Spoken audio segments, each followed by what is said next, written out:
तो एफएसए के बारे में पूरा जानेंगे कि उसमें क्या क्या चीज़ें होती हैं, कैसे वहाँ पे कंपनी वगैरह उसका यूज़ वगैरह करती है। एफएसए होता क्या है बेसिकली। अगर मान लीजिए कि कंपनी ने बोला कि 100 रुपये हमने कमाए तो उसमें से 60 रुपये हमने बांट दिए in the form of dividend. तो अगर फाइनेंशियल स्टेटमेंट को मैं चेक करना चाह रहा हूँ तो मुझे पहले सीखना पड़ेगा कि वो बनती कैसे।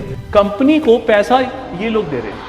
हेलो बच्चों, माय नेम इज सुशांत और आज हम लेके आए आपके लिए सीएफए का लेवल 1 का प्री रिक्वेस्ट। तो आज हम बेसिकली यहाँ पे कवर करने वाले हैं एफएसए। सो एफएसए के बारे में पूरा जानेंगे कि उसमें क्या क्या चीजें होती हैं, कैसे वहां पे कंपनी वगैरह उसका यूज वगैरह करती है। तो उसके बारे में आज पूरा यहाँ पे डिस्कस करेंगे यहाँ पे। तो आप बेसिकली बच्चों, मैं आपको बताऊंगा कि हमारा एफएसए होता क्या है बेसिकली। एफएसए ये आपका एग्जाम में इसका वेटेज होता है 11 से 14%। तो ये आपका एग्जाम में इसका वेटेज वगैरह होता है, तो एग्जाम में इसके क्वेश्चंस वगैरह, ठीक है। देखो, सो मतलब कि 180 हमारे टोटल क्वेश्चंस होते हैं। तो 180 में से ऑलमोस्ट 20 से 25 के बीच में इसके क्वेश्चंस वगैरह आपके आते हैं।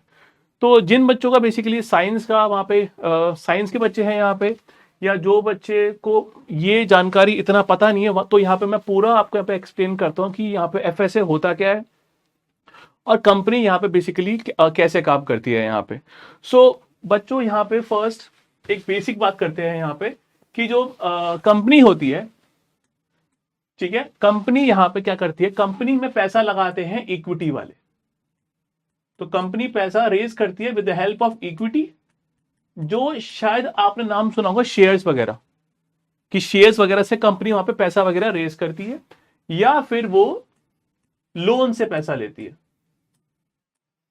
ठीक है, तो यहाँ पे कंपनी ने यहाँ पे अपने शेयर्स बेचे लोगों को, ठीक है, या फिर कंपनी ने अपने वहां पे बैंक से लोन वगैरह लिया है यहाँ पे, ठीक है। तो यहां से कंपनी पे पैसा आ गया। अब कंपनी ये सारा पैसा लेके इसको मैनेज करती है यहाँ पे, और कंपनी को मैनेज करते हैं मैनेजर्स। तो यहाँ पे कंपनी के ये यहाँ पे आपके हो गए मैनेजर्स। तो यहाँ पे कंपनी में पैसा लगाने वाले हैं यहाँ पे जो बैंक वगैरह है, जो फिर लोगों ने बैंक ने कंपनी को लोन दिया है, या फिर हमारे हैं शेयर होल्डर्स। तो ये दोनों पार्टी हमारा मिलके बैंक को पैसा वगैरह कंट्रीब्यूट करती है यहाँ पे। ऑब्वियसली जो लोन वालों को यहाँ पे हम पे करती है इंटरेस्ट कंपनी, जो ब्याज वगैरह होता है यहाँ पे। और जो इक्विटी वाले, लेट्स कॉल शेयर होल्डर्स, तो शेयर होल्डर्स को कंपनी पे करती है डिविडेंड। डिविडेंड बेसिकली क्या होता है कि जो भी कंपनी का प्रॉफिट हुआ उसका एक हिस्सा यहाँ पे उनको दिया जाता है in the form of dividend, ठीक है। तो अगर मान लीजिए कि कंपनी ने बोला कि 100 रुपये हमने कमाए तो उसमें से 60 रुपये हमने बांट दिए in the form of dividend. तो इस तरीके से कंपनी यहाँ पे काम करती है यहाँ पे, ठीक है। तो ये आपका कंपनी का एक यहाँ पे स्ट्रक्चर है। कंपनी को पैसा ये लोग दे रहे हैं, इक्विटी वाले, या फिर ये लोग दे रहे हैं जो लोन दे रहे हैं। लेकिन कंपनी को यहाँ पे मैनेज करता है मैनेजर, जो कि बेसिकली कंपनी के सारे जो ऑपरेशन होते हैं उसको ऑपरेट करता है यहाँ पे। तो इस तरीके से ये आपका एक टिपिकल आपका होता है स्ट्रक्चर कंपनी का यहाँ पे, ठीक है। अब इस केस में यहाँ पे उसके अलावा तो यहाँ पे कुछ लोग हैं वो कंपनी के शेयर्स वगैरह बाय या सेल करते हैं। ये टर्म आपने सुना होगा, शेयर मार्केट, ठीक है। तो शेयर मार्केट में कंपनी के शेयर्स बाय या सेल आप कर सकते हो। फॉर एग्जांपल की कंपनी है रिलायंस या फिर टाटा, तो इस केस पे आप उसके शेयर्स वगैरह वहां पे बाय या सेल कर सकते हो यहाँ पे। तो ये क्या होता है कि अब जो कंपनी को तो संभाल रहा है मैनेजर, ठीक है, लेकिन जो पैसा है वो बेसिकली कंट्रीब्यूट किया है आपके शेयर होल्डर्स ने यहाँ पे। तो उस केस में यहाँ पे जो कंपनी होती है, कंपनी यहाँ पे जानकारी वगैरह प्रोवाइड करती है पूरे साल की, हमने उसमें कैसा प्रॉफिट कमाया, क्या क्या फिर हमने लॉस किया, क्या हमारे खर्चे थे, क्या हमारी सेल्स थी, ये सारी जानकारी कंपनी आपको प्रोवाइड करती है यहाँ पे। So they try to provide you detail में जानकारी कि कि पूरे साल में हमने कितना माल बेचा, ठीक है, या फिर हमारा कितना खर्चा वगैरह हुआ। तो पूरी जानकारी कंपनी यहाँ पे आपको प्रोवाइड करती है। उसके अलावा देखो, आपने जो पैसे दिए हैं with the help of equity या लोन, कंपनी कई बार यहाँ पे लेती है एसेट वगैरह। सपोज कि उसने मशीनें ले ली, या फिर उसने कुछ परचेज कर लिया, बिल्डिंग वगैरह। तो ये सारे होते हैं कंपनी के एसेट्स। तो ये फिर लोगों ने, शेयर होल्डर्स ने या फिर लोन के थ्रू आपने यहाँ पे पैसा रेज करा और इस केस पे हम यहाँ पे उस पैसों को यहाँ पे पुट करते हैं, हम उसे बाय करते हैं कुछ एसेट वगैरह। तो जो फिर हमारी मशीनें वगैरह हमको उससे फायदा मिलने वाला है अगले कई सालों पे। तो कंपनी इस तरीके से काम करती है यहाँ पे। तो एक बार हम फिर दोबारा बात करें, कंपनी ने पैसा यहां से रेज करा with the help of equity, या फिर कंपनी ने पैसा रेज करा with the help of loan, और कंपनी को संभालते हैं मैनेजर, जो कि बेसिकली उसके जो डे टू डे के होते हैं ऑपरेशन उसको ऑपरेट करते हैं। कि सपोज की लेट्स से कि कंपनी है टाटा, ठीक है।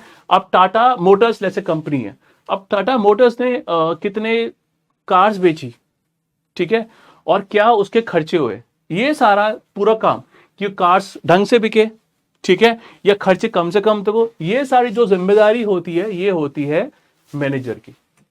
तो जो ये शेयर होल्डर है ना, इसको इतनी जानकारी नहीं होती कि काम कैसे चल रहा है। तो अब फिर क्या होता है, तो मतलब कि इसमें बात क्या है कि जो शेयर होल्डर्स है उसके पास जानकारी बहुत कम होती है as compare to the company का मैनेजर। इसके पास जानकारी काफी ज्यादा होगी कंपनी के बारे में, और शेयर होल्डर्स के पास में जानकारी बहुत कम होती है यहाँ पे। तो यहां पे हमारा आता है फाइनेंशियल रिपोर्टिंग। कंपनी क्या करती है, पूरे साल में उसने कहां माल बेचा, वो उसने क्या खर्चा किया। तो एवरी ईयर कंपनी यहां पे दिखाती है अपना हर चीजें। फॉर एग्जाम्पल, कितनी उसकी सेल्स थी, कितने उसके एक्सपेंस थे, उसके अलावा जो सारे खर्चे, लेट्स से कि उसका खर्चा वगैरह हो गया कि ऐड डालने का, या फिर उसका खर्चा वगैरह हो गया कि माल को बनाने का। तो ये सारा चीजें कंपनी यहां पे अपने इन सब लोगों को यहां पे जानकारी प्रोवाइड करती है यहां पे, ठीक है। तो ये सब तो फिर कंपनी इस तरीके से ऑपरेट करती है यहां पे। तो कंपनी की यहां पे जिम्मेदारी आती है टुवर्ड दीज पर्सन, जैसे कि इक्विटी वाला, कि इसको पूरी जानकारी दे। उसके अलावा जिसने लोन दिया है कंपनी को, उसको भी कंपनी पूरी जानकारी देती है कि क्योंकि क्या होता है, जो पर्सन ने आपको लोन दिया है उसको अपना पैसा वापस चाहिए विद इंटरेस्ट। तो कंपनी उसको पूरी जानकारी देती है कि वहां पे कि हमने यहाँ पे कितना प्रॉफिट कमाया, कितना हमने माल बेचा, कितना हमारे पास कैश है। तो ये सारी जानकारी कंपनी सबको प्रोवाइड करती है यहाँ पे। तो इसीलिए कंपनी यहाँ पे बेसिकली बनाती है फाइनेंशियल रिपोर्ट्स, जिस केस में हमारे 2-3 हमारे आइटम्स आते हैं, उसके बारे में अभी हम बात करेंगे यहाँ पे। तो ये एक मेन गोल होता है कंपनी का यहाँ पे, कि पूरा एक तरह से ट्रांसपेरेंसी मेंटेन कर रही है कि हम कैसे ऑपरेट कर रहे हैं।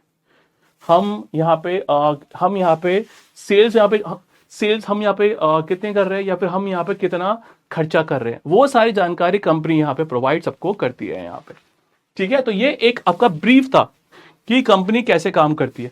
अब देखो, कंपनी की जो जिम्मेदारी है वो काफी लोगों के लिए होती है। For example, share holders. तो शेयर होल्डर्स को कंपनी जानकारी प्रोवाइड करती है, क्यों? क्योंकि इनको कंपनी से चाहिए डिविडेंड।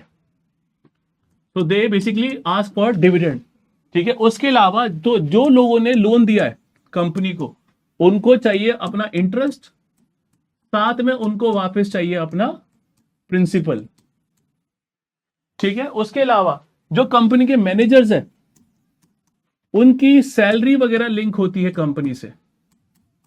तो ये लोग भी बेसिकली पूरा यहां पे इंटरेस्ट शो करते हैं कंपनी के ऑपरेशन में कि कंपनी कितना सेफ है। उसके अलावा जो माल सप्लाई कर रहा है कंपनी को,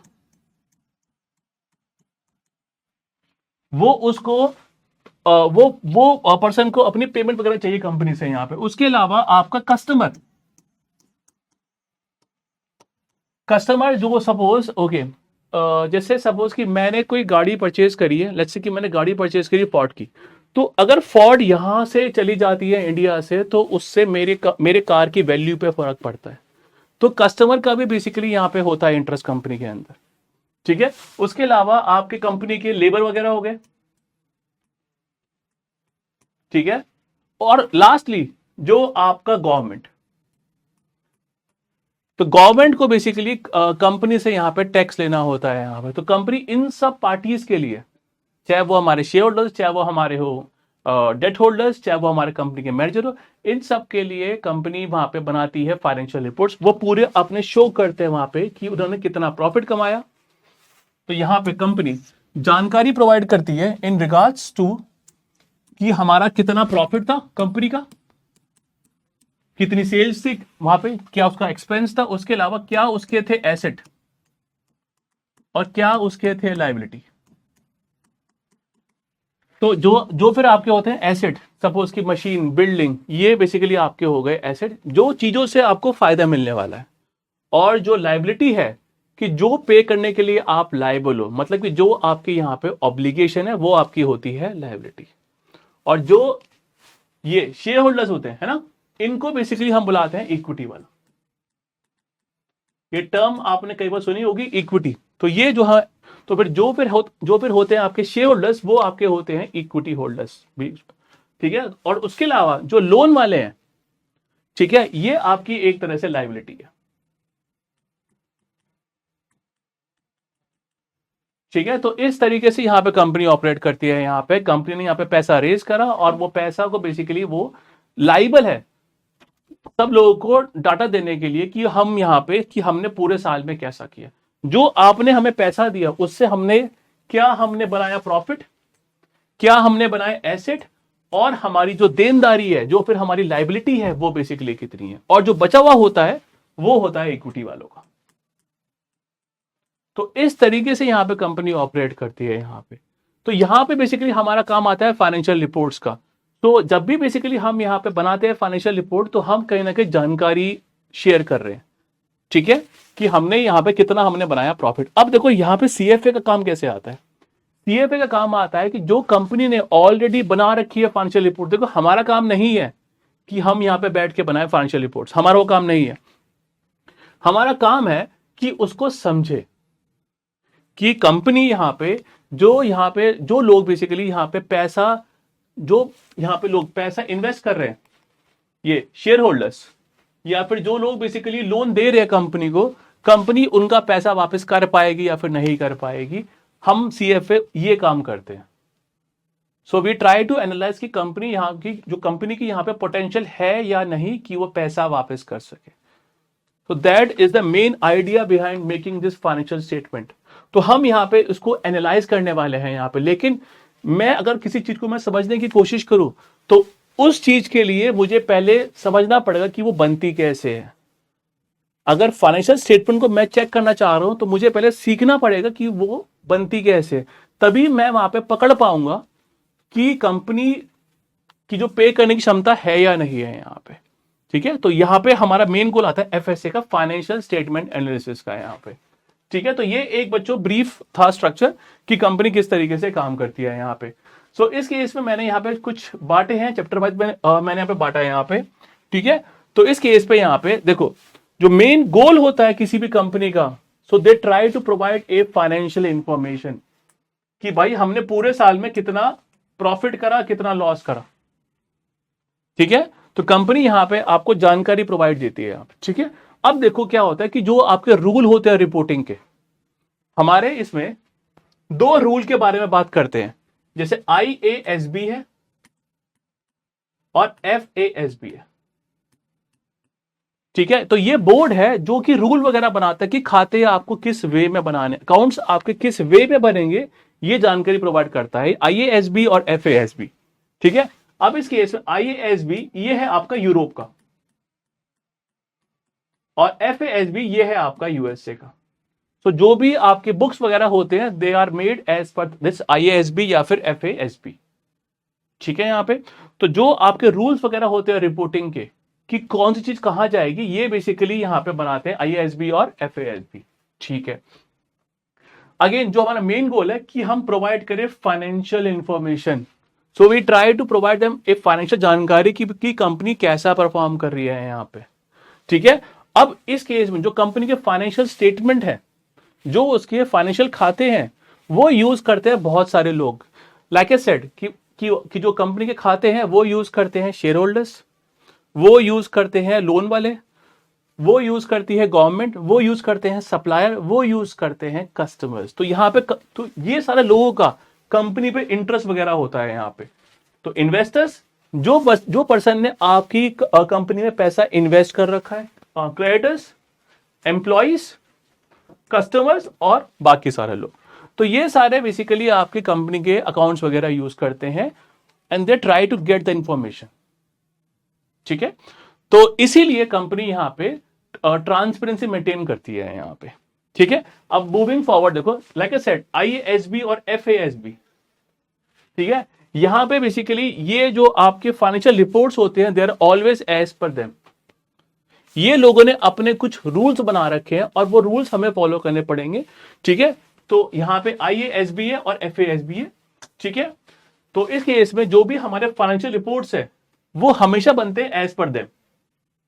तो जैसा वो बेसिकली बोलेंगे कि हम फिर वैसे ही खाते बनाते हैं यहां पे। जैसे कि हमारे भारत में जो बोर्ड है वो बेसिकली है इंड AS, और जो बॉडी है वो ICAI। ठीक है, ये बॉडी है जो बेसिकली हमारे भारत में बनाती है। तो यूरोप में ये फिर है हमारा IASB है यूरोप में, जैसे कि यूके वगैरह में हम फॉलो करते हैं IASB के रूल्स फॉलो करते हैं, और यूएस में हम रूल फॉलो करते हैं FASB के।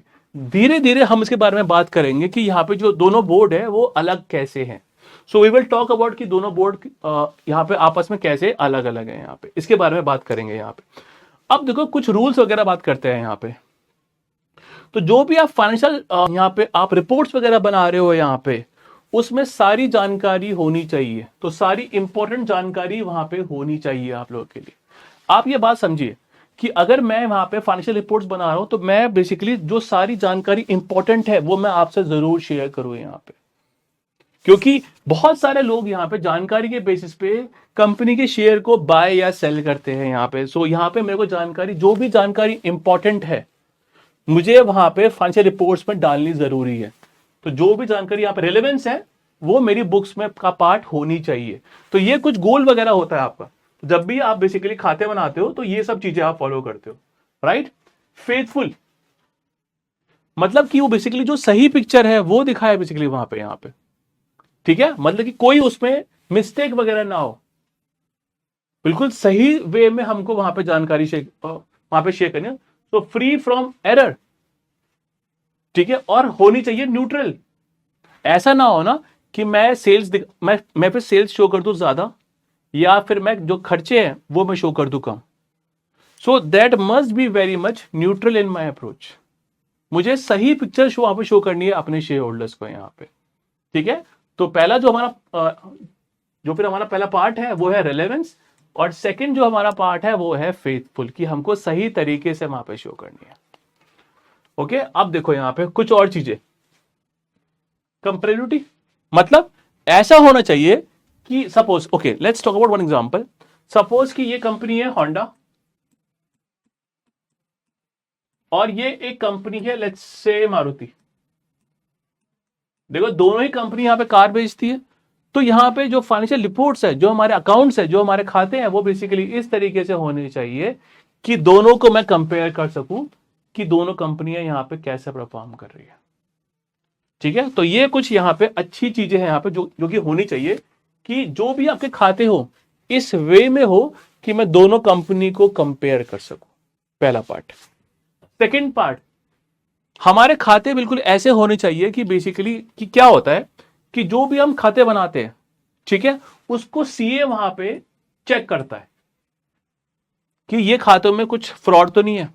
तो सीए यहां पे अपनी रिपोर्ट देता है यहां पे कि जो भी आपकी रिपोर्ट्स है उसमें कुछ फ्रॉड वगैरह तो नहीं है यहां पे। तो उस केस में यहां पे वो वेरीफाइबिलिटी होनी वहां पे चाहिए यहां पे, कि एक सीए यहां पे उसको वेरीफाई करे कि खातों में कुछ फ्रॉड वगैरह ना हो यहां पे। दूसरा, अगर सपोज मान लो कि मेरी कंपनी है और मेरे जो रिपोर्ट्स हैं, कुछ मेरी रिपोर्ट्स आ रही है 31 दिसंबर को इस साल, और लेट्स से कि नेक्स्ट ईयर मेरी जो रिपोर्ट्स है वो आई 31 जनवरी को, मतलब कि 13 मंथ बाद 31 दिसंबर 2025 को मेरी first report I and this.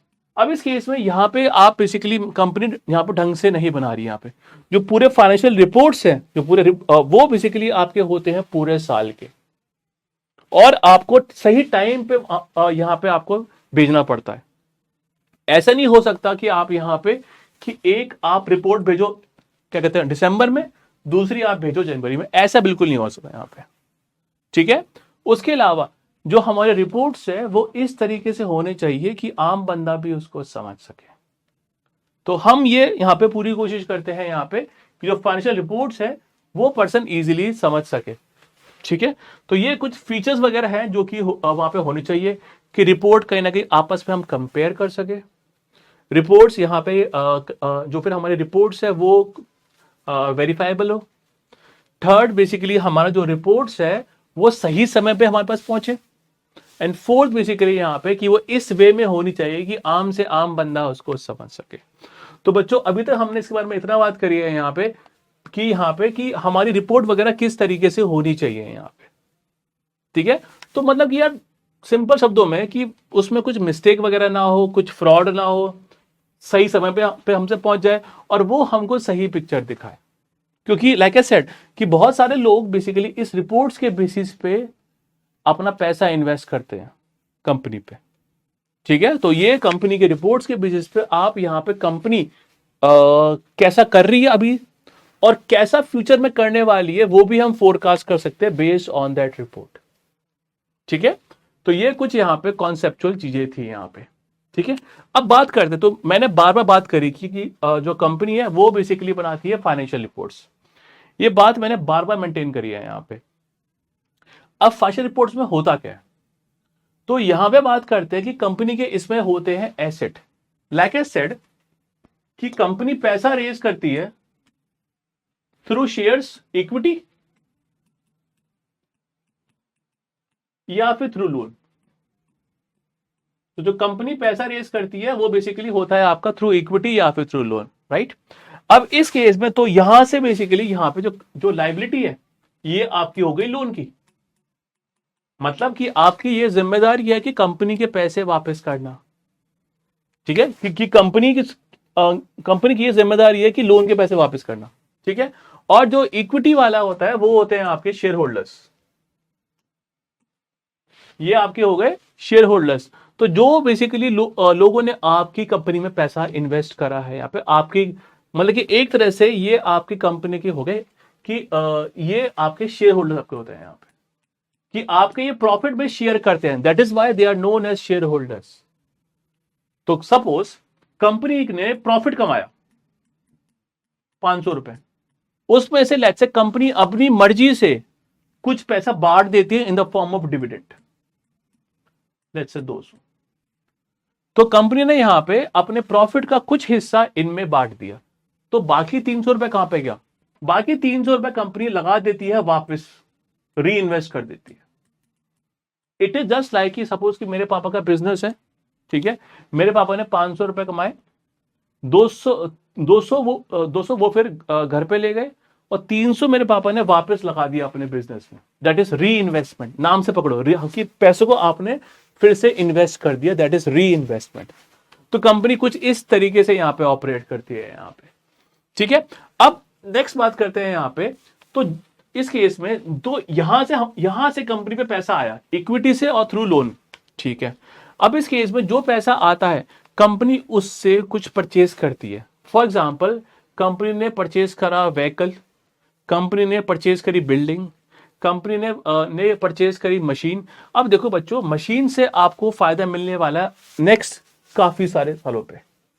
तो ये आपका हो गया एसेट। तो ये आपके हो गए जो चीजें आप बेसिकली आपके कंट्रोल में है कंपनी के, तो दैट इज बेसिकली आपका एसेट। उसके अलावा जो ये लोन है ना, ये कंपनी की एक लायबिलिटी हो गई, because the company is oblige to pay that in the future, that is the liability of the company. तो ये जो है loan, that is your liability, और ये बेसिकली आपका इन दोनों से जो पैसा आया उससे हम लेते हैं एसेट। ठीक है, तो इस तरीके से यहां पे कंपनी ऑपरेट करती है यहां पे। ठीक है, तो यहां पे बेसिकली आपका हो गया एसेट, और ये फिर आपका हो गया जो फिर आपका लोन वगैरह है, और ये आपका हो गया इक्विटी। तो कंपनी का मेन ऑपरेशन कुछ इस वे में रन होता है यहां पे। ठीक है, अब देखो यहां पे, तो मैं आपसे वही कह रहा था, एसेट। देखो इस केस में आप ही समझिए कि जो भी कंपनी ने आपके पैसों से मशीन लिया, बिल्डिंग लिया, अब ये आपका होता है एसेट। तो जो चीजें उसके कंट्रोल में है, resources control by the entity, that is the asset of the company. उसके अलावा the company is oblige to pay something in the future, कुछ उसके लोन वगैरह है, दैट इज द लाइबिलिटी। ठीक है, तो इस केस में आपके जो भी उसके ऑब्लिगेशन है। अब बच्चों एक बेसिकली आपका आता है, एक चीज हमेशा आप याद रखना कि ये जो इक्वेशन है, asset is equal to liability plus equity, यार ये हमेशा होल्ड करता है यहां। Asset is equal to liability plus equity, ये हमेशा होल्ड करता है यहां पे। कैसे? देखो, अगर मैं सपोज कुछ मैं लेट्स से कि मैं कंपनी हूं, तो अगर इस केस में मैं कुछ मशीनें वगैरह परचेज कर रहा हूं, तो या तो मैंने वो पैसा रेज किया है थ्रू लाइबिलिटी लोन लेके, या फिर बेसिकली मैंने वो पैसा रेज किया है कि किसी बंदे को अपना पार्टनर बना के। ठीक है, तो इस केस पे यहां पे ये हमेशा होल्ड करता है यहां पे, asset is equal to liability plus equity. Hopefully ये वाला पार्ट आपको ओके होगा यहां पे। ठीक है, और इस केस में आई कैन से बच्चों ये देखो, जो इक्विटी है वो हमारा क्या होता है, एसेट लेस लाइबिलिटी। ठीक है, तो बात तो वही है बच्चों। हाँ, हम भी तो if we say asset is equal to liability plus equity, और we say equity is equal to asset minus liability. तो बच्चों आप ये बात समझो, कंपनी आपके लिए काम कर रही है यहां पे। ठीक है, कंपनी में आप लेट्स से हो शेयर होल्डर। अब कंपनी में आपका सबसे जो पहला क्लेम है वो है शेयर होल्डर, वो है लोन वालों का। So they are the first one जिनको पहले पैसा दिया जाएगा यहां पे, और लास्ट में बेसिकली मिलता है आपको इक्विटी वालों को। तो ये हमेशा होल्ड करता है यहां पे कि सबसे पहले देखो, सपोज लाइबिलिटी है कंपनी के, यहां पे जो कंपनी के लोन वगैरह है, सबसे पहले इनको मिलती है पेमेंट, और सारे खर्चे लेस करने के बाद लास्ट में मिलता है इक्विटी वालों को। सो दे आर द लास्ट जिसको यहां पे पैसा दिया जाता है यहां पे। ठीक है, तो इस वे में यहां पे कंपनी ऑपरेट करती है यहां पे। ओके, अब इस केस में देखो, तो हमने बात करी एसेट और लायबिलिटी और इक्विटी की अभी तक। ठीक है, अब नेक्स्ट बात करते हैं अपना इनकम या एक्सपेंस की। देखिए, कंपनी जो भी पैसा जनरेट करती है, सेल वगैरह करती है, वो उसकी हो गई इनकम। उसके अलावा कंपनी, सपोज की कंपनी है कोक कंपनी ने लेट्स से अपनी मशीन बेच दी। ठीक है, तो वहां से भी उसकी इनकम वगैरह जनरेट हो सकती है यहां पे। सिमिलरली जो आपके एक्सपेंस है यहां पे, जैसे कि सपोज कि आपका खर्चा हो गया रेंट का, कंपनी ने लेट्स से जो प्लांट है वहां पे उसका रेंट जा रहा है यहां पे, उसके अलावा जो वो माल बना रही है उसका खर्चा, ये सारा का सारा आपका यहां पे एक्सपेंस के उसमें आता है।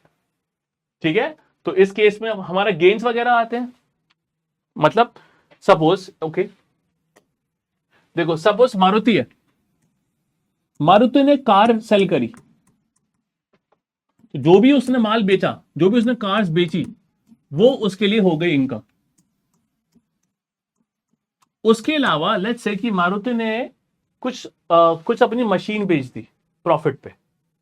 सपोज की मशीन थी 1 CR की, उसने सेल कर दी 1.2 CR पे, तो मशीन की कॉस्ट थी 1 करोड़ और उसने सेल कर दिया 1.2 करोड़, तो उसका 0.2 करोड़ का मतलब कि उसका 20 लाख का उसका यहां पे प्रॉफिट हो गया।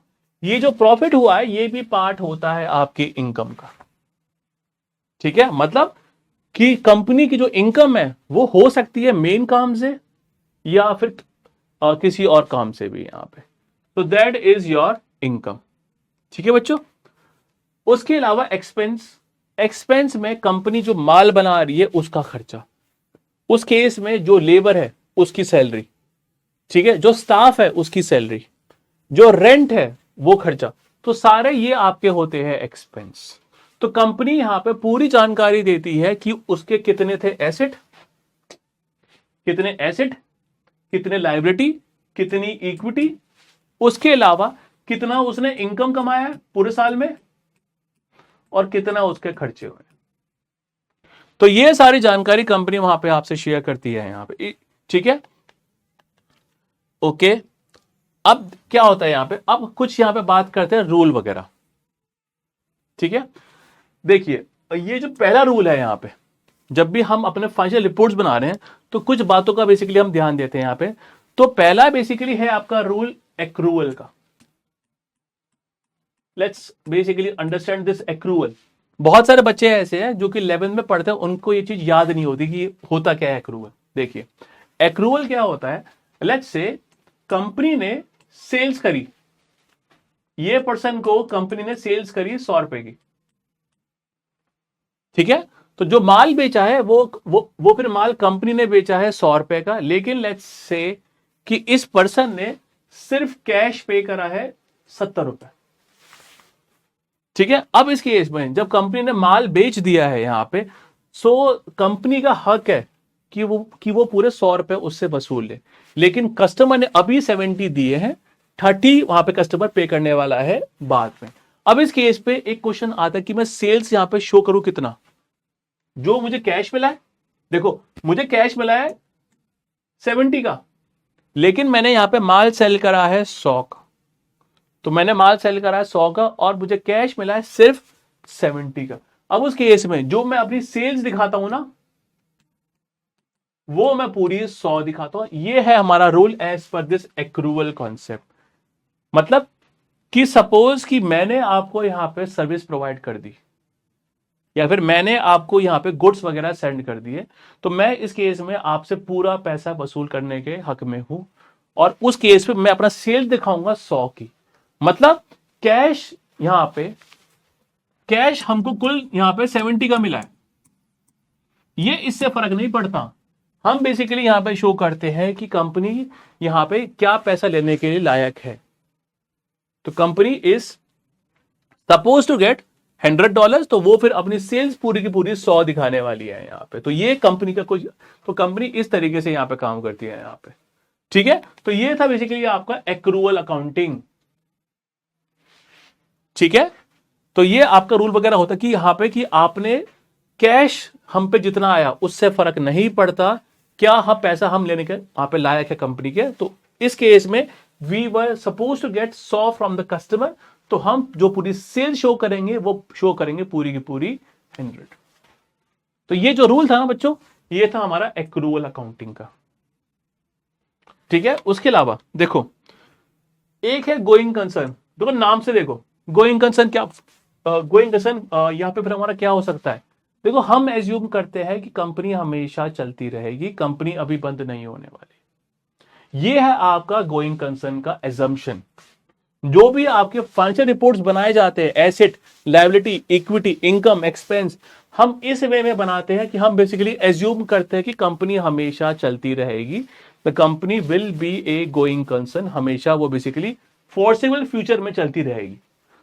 तो ये दो चीजें हम बेसिकली यहां पे एज्यूम करते हैं। पहला आपका था एक्रूअल, पहला जो था वो था आपका एक्रूअल कि कंपनी अभी बंद नहीं होने वाली, एक्रूअल अकाउंटिंग, ठीक है। और जो दूसरा था, जो हमारा दूसरा था वो बेसिकली था हमारा गोइंग कंसर्न। तो ये दो कंपनी के यहां पे होते हैं एजम्पशन। तो मतलब कि जो भी आपके खाते हैं वो बेसिकली इन उससे बनाए जाते हैं। तो बच्चों अभी तक हमने बात करा कि कंपनी को पैसे कौन देता है, उसके अलावा कंपनी के जो खाते बन रहे हैं, जो कंपनी के फाइनेंशियल रिपोर्ट्स बन रहे हैं, वो बेसिकली किस बेसिस पे बन रहे हैं यहां पे, ठीक है। अब नेक्स्ट यहां पे बात करते हैं। देखो अब कंपनी ने, सपोज कि कंपनी ने यहां पे कुछ माल परचेज करा। अब वो माल परचेज करा तो वो उसको किस चीज पे दिखाती है, उसके बारे में ये नेक्स्ट टॉपिक बात करता है यहां पे। फॉर एग्जाम्पल पहला जो है वो है कॉस्ट। तो कंपनी यहां पे जो अपने फाइनेंशियल रिपोर्ट्स बना रही है ना, वो कई बार शो करती है कॉस्ट पे। जैसे सपोज कि आपकी कंपनी ने लैंड लिया, ठीक है, कंपनी ने लैंड लिया। अब लैंड उसने लिया लेट्स से 10 करोड़ का, तो कंपनी अपने खातों में इसको दिखाती है 10 CR। तो ये आपकी हो गई हिस्टोरिकल कॉस्ट। तो कंपनी जो अपने एसेट वगैरह है उसको कुछ को शो करती है कॉस्ट पे, कि जिस प्राइस पे वो लोगों ने परचेज किया था। कुछ को वो दिखाती है अमोटाइज कॉस्ट पे। Let's basically try to understand this amortise cost, और ये कॉन्सेप्ट काफी बहुत इंपॉर्टेंट है समझने के लिए। अमोटाइज कॉस्ट क्या होता है? देखो, लैंड है, लैंड हमने यहाँ पे परचेज करा है कॉस्ट पे, तो हम इसको यहाँ पे शो कर रहे हैं 10 CR पे। ऑन द कॉन्ट्रेरी, अगर सपोज कि आपकी बिल्डिंग है या लेट्स से कि आपकी मशीन है, बच्चों मशीन क्या होता है? मशीन टाइम के साथ साथ मशीन की वैल्यू घिसती रहती है। जिस वे में आपकी लेट्स से कि आपकी जो कार है, वो जो वैल्यू स्टार्टिंग में थी वही वैल्यू अभी नहीं होगी। अगर आपने कार परचेज करी है लेट्स से 10 लाख की, उसकी वैल्यू धीरे धीरे गिरती रहती है। तो हम बेसिकली जो वैल्यू हमारी गिर रही है उसको बेसिकली हम बोलते हैं वियर एंड टियर। तो जो हमारा वियर एंड टियर हो रहा है, वियर एंड टियर हो रहा है, जो मशीन हमारी घिस रही है, हम उसको बुलाते हैं depreciation. We call this depreciation. अब इस केस में क्या होता है? सपोज कि आपने लेट्स से कि आपने कार ली थी 10 लाख की, अभी वो घिस गई है 6 लाख। तो जो अभी वैल्यू है आपकी कार की वो फिर है कितनी? 4 लाख।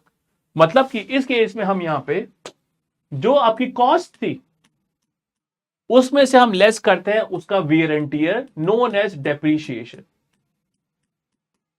कि जो हमारी मशीन की वैल्यू गिर गई है हम उसको यहां पे लेस करते हैं। सपोज कॉस्ट थी 10 लाख की और 4 लाख की आपकी जो कार थी, लेट्स से कि वो घिस गई है, तो आपकी ये जो वैल्यू है अभी कार की, that is 6 lakh, that is known as amortise cost. मतलब कि हम अगर कॉस्ट में से लेस कर रहे हैं डेप्रीशिएशन, देखो लैंड पे डेप्रीशिएशन नहीं होता, बिल्डिंग पे, फर्नीचर पे, कार पे, मशीन पे, ये सब चीजों पे आपका लगता है डेप्रीशिएशन। तो इस केस पे जो हमारे बुक्स हैं, कुछ बनती है कॉस्ट पे जिस प्राइस पे हमने परचेज करा, और कुछ बनती है अमोर्टाइज कॉस्ट पे। ठीक है, मतलब कॉस्ट माइनस योर डेप्रीशिएशन। उसके अलावा करंट कॉस्ट। ठीक है, अब इस केस पे यहां पे कि उस केस में उसकी जो हमारी करंट कॉस्ट है, ठीक है, कि मैं अगर सेम एसेट को बाजार से परचेज करूं तो उसकी कॉस्ट कितनी है, दैट इज करंट कॉस्ट। तो कुछ चीजों को हम बेसिकली शो करते हैं करंट कॉस्ट पे भी। हम इसके बारे में बात करेंगे कि कौन सी ऐसी चीजें होती है। इसमें जो बेसिकली आता है वो आता है आपका इन्वेंट्री। इन्वेंट्री बच्चों क्या होता है कि आपने माल बना दिया लेकिन अभी वो सेल नहीं हुआ है, तो हम कई बार इसको शो करते हैं करंट कॉस्ट पे। कि लेट्स से कि मैंने पेन बनाया, ये पेन अभी मेरा बिका नहीं है, तो जो इसकी बाजार में कीमत है ना, that is your current cost. तो हम अपने जो एसेट होता है कुछ को हम शो करते हैं कि जिस प्राइस पे हमने परचेज करा था, ठीक है, कुछ को हम शो करते हैं अमोर्टाइज कॉस्ट पे, और कुछ को हम शो करते हैं कि बाजार में उसकी वैल्यू कितनी है। ठीक है, तो ये हम बात कर रहे हैं कि जो हमारी बेसिकली होती है बैलेंस शीट में हमारे होती है एसेट वगैरह, उसको हम कैसे कैसे शो करते हैं। अभी बात करेंगे कि क्या होता है बैलेंस शीट।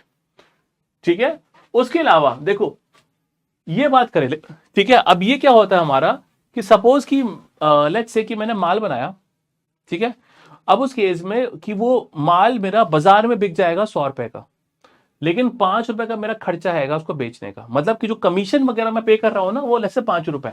तो इस केस में जो मुझे पैसा मिलेगा दैट इज 95। तो कुछ एसेट को हम शो करते हैं इस पे।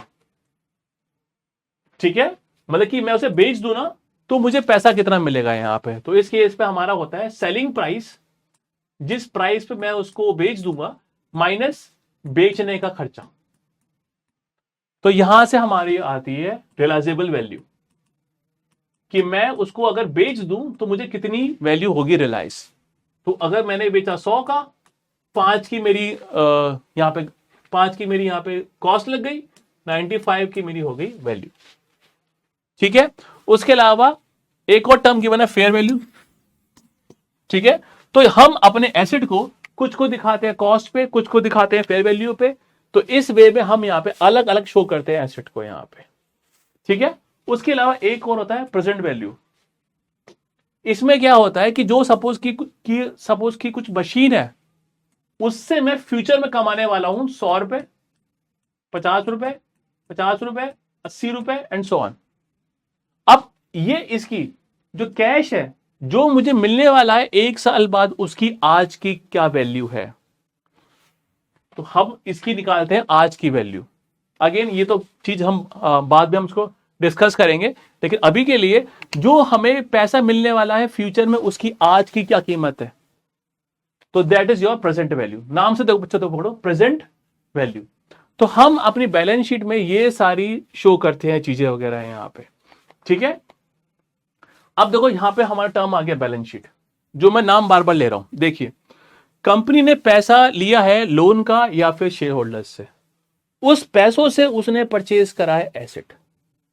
तो कंपनी हर साल के एंड में शो करती है कि हमको लोन देना है कितने लोगों का, कौन कौन लोगों ने हमारे पैसों में यहाँ पे कौन कौन लोगों ने हमारी कंपनी में शेयर्स वगैरह परचेज कर रखे, और उस पैसों से हमने कितना रेज करा है अपना एसेट।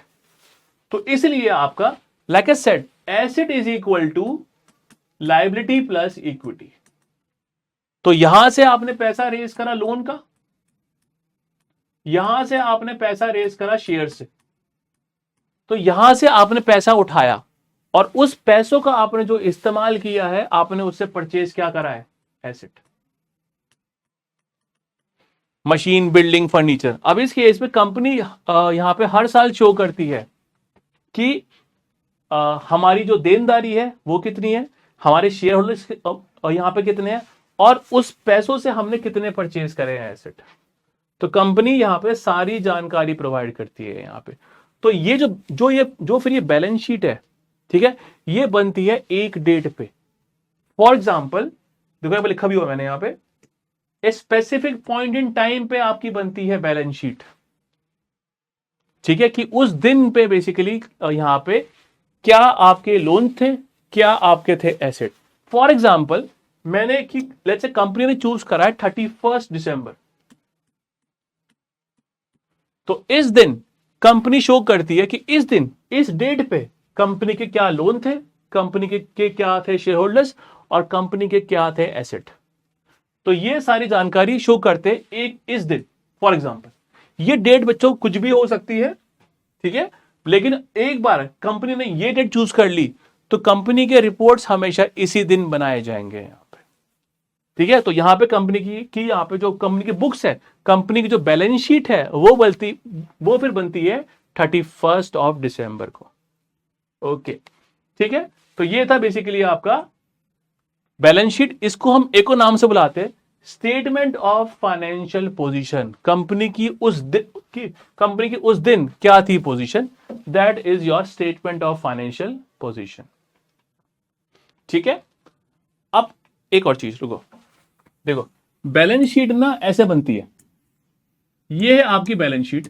देखो भारत में यहां पे बनती है उल्टी, ठीक है, लेकिन मैं बात करता हूं यूएसए की। यूएसए में यहां पे आपके आते हैं एसेट, और राइट में आपकी आती है लायबिलिटी और इक्विटी। तो यहां पे जो आपकी बैलेंस शीट है इसमें इस वे में बनती है। लेफ्ट में आपके आ गए एसेट, मतलब machine, building, furniture, those are your asset, और राइट में आपकी आती है लायबिलिटी और योर या फिर हमारी इक्विटी। तो ये दो चीजें बेसिकली आपकी आती है यहां पे, ठीक है।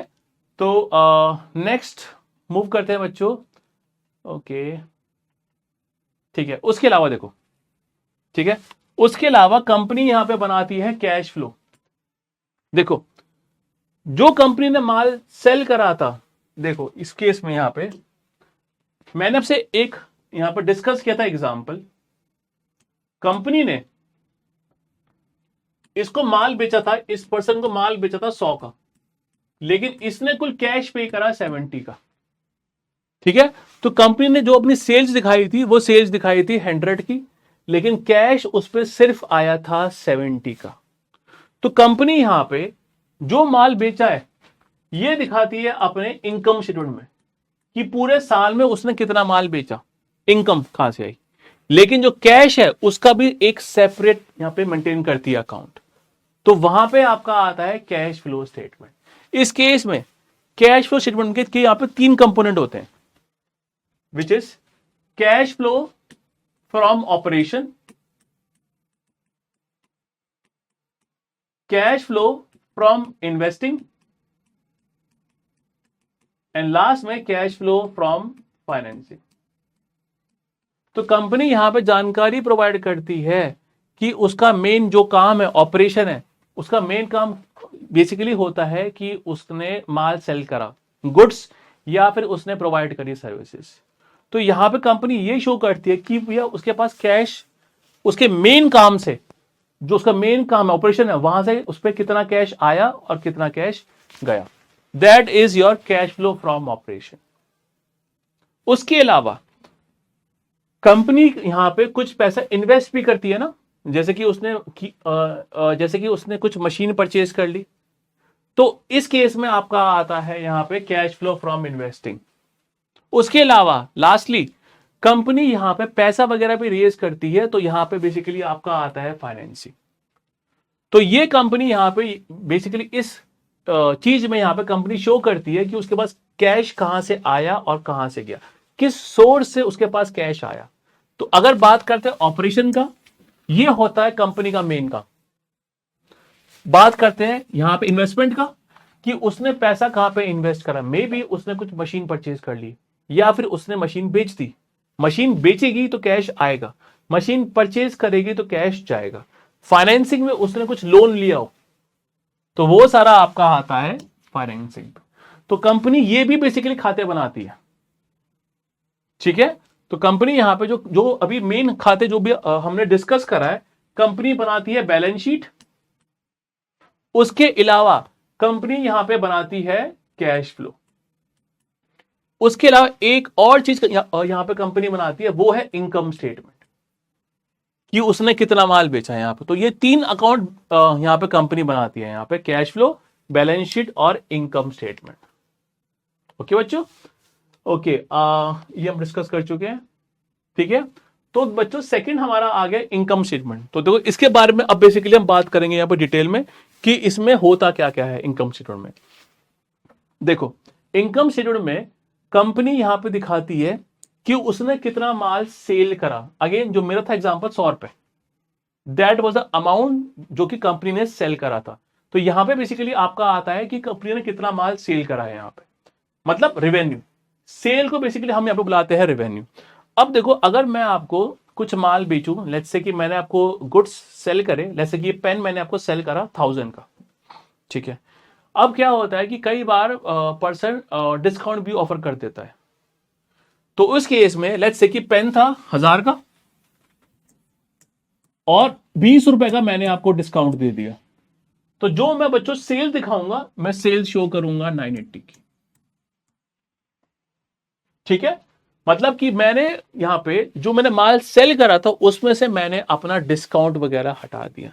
अब इसमें जो डिस्काउंट होता है वो होता है कैश का, कि कस्टमर ने कैश में पेमेंट कर दी, या फिर हमारा यहां पे डिस्काउंट होता है यहां पे वॉल्यूम का, कि जो कस्टमर ने बहुत हाई वॉल्यूम पे गुड्स वगैरह परचेज कर लिया है यहां पे, तो आपका जो डिस्काउंट होता है वो उसको हम यहां पे लेस कर देते हैं, एंड इसको हम बेसिकली बुलाते हैं नेट सेल्स। तो सेल्स में से मैंने यहां पे जो डिस्काउंट लेस कर दिया, तो मेरा यहां पे आ गया नेट सेल्स का, ठीक है। यहां पे उसके अलावा कंपनी के यहां पे होते हैं एक्सपेंस। कंपनी के जो एक्सपेंस होते हैं यहां पे, वो सारे के सारे आपके आते हैं इनकम स्टेटमेंट में, ठीक है। तो अगर बच्चों मैं आपको इसका फॉर्मेट बताऊं, देखो ये है कंपनी का इनकम स्टेटमेंट। ये फॉर्मेट मैं बार बार क्लास में रिपीट करूंगा when we do the FSA. ये है सेल्स, उसमें से तो जो मैंने माल बेचा दैट इज माय सेल्स, उसमें से जो माल को बनाने का मेरा कॉस्ट हो गया, तो कॉस्ट ऑफ गुड्स सोल्ड। देखो नाम से पकड़ो इसको, बेसिकली हम शॉर्ट में बुलाते हैं COGS। और फिर हमारा आ गया ग्रॉस प्रॉफिट। तो सेल्स में से हमने यहां पे लेस कर दिया COGS and then we get the gross profit. Cost of goods sold, जो माल हमने बेचा है उसको बनाने का कॉस्ट, ठीक है। उसके बाद हमारे खर्चे होते हैं ऑफिस के, तो इस केस में हम उसको बुलाते हैं ऑपरेटिंग एक्सपेंस। मतलब सपोज कि मेरा खर्चा हो गया स्टाफ की सैलरी, रेंट मेरा ऑफिस का, उसके अलावा लेट्स से कि मेरा खर्चा हो गया मार्केटिंग का, ऐड का, उसके अलावा मेरे जो खर्चा हो गया ऑफिस का, प्रिंटिंग का, स्टेशनरी का, वो सारा का सारा खर्चा आपका यहां पर आता है ऑपरेटिंग एक्सपेंस।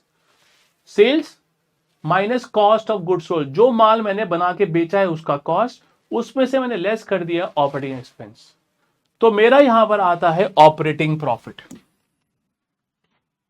तो इस केस में मेरा यहां पे आता है ऑपरेटिंग प्रॉफिट। बच्चों नाम से यहां पे आप समझो ऑपरेटिंग प्रॉफिट मतलब जो मेरा मेन काम है, जो मेरा कोर काम है, उससे मेरा कितना हो रहा है प्रॉफिट। ठीक है, तो ये रफली हमारा रहता है। उसके अलावा कंपनी पे करती है इंटरेस्ट और टैक्स।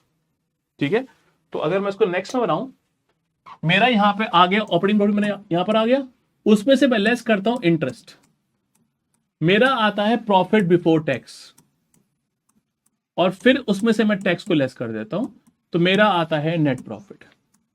तो अगर मैं इसको बताऊं, सेल्स में से हमने लेस किया सीओजीएस, फिर हमने लेस किया ऑपरेटिंग एक्सपेंस, हमारा यहां पर आ गया ऑपरेटिंग प्रॉफिट, उसमें से हमने लेस कर दिया इंटरेस्ट और टैक्स, तो हमारा आता है नेट प्रॉफिट। मतलब सारे खर्चे लेस करने के बाद का प्रॉफिट। ये बेसिकली आपका होता है इनकम स्टेटमेंट का एक ब्रीफ फॉर्मेट। ठीक है, तो इस केस में कंपनी यहां पे शो करती है कि पूरे साल में उसने यहां पे कितना प्रॉफिट कमाया, कितना माल बेचा पूरे साल में, मतलब कि पूरे साल में। आप तो अगर आप ध्यान दो,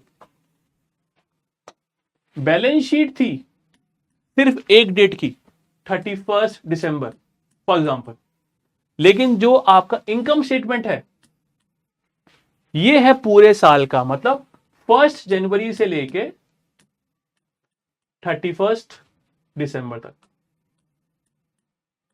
तो पूरे साल में उसने कितना माल बेचा, कितना उसका खर्चा हुआ, कितना वो उसका प्रॉफिट हुआ पूरे एंटायर ईयर का, that is basically your net profit. सारे खर्चों में से आपने यहां पे सारे जो आपकी सेल्स थी उसमें से आपने सारे अपने जो एक्सपेंस थे वो लेस कर दिए, तो इन दी एंड बेसिकली आपके पास बचता है नेट प्रॉफिट। ये है बेसिकली लास्ट में आपका नेट प्रॉफिट, और ये पीबीटी है आपका प्रॉफिट बिफोर टैक्स। देखो कंपनी ने बोला कि ओके हमारा इसमें सीओजीएस हमारा लग गया, तो सेल्स में से हमने लेस कर दिया सीओजीएस, तो हमारा आता है ग्रॉस प्रॉफिट। उसमें से जो कंपनी के खर्चे हो गए यहां पे ऑपरेशन के, वो हमने लेस कर दिए, and then we get the operating profit. अब ये उसका बच गया ऑपरेटिंग प्रॉफिट।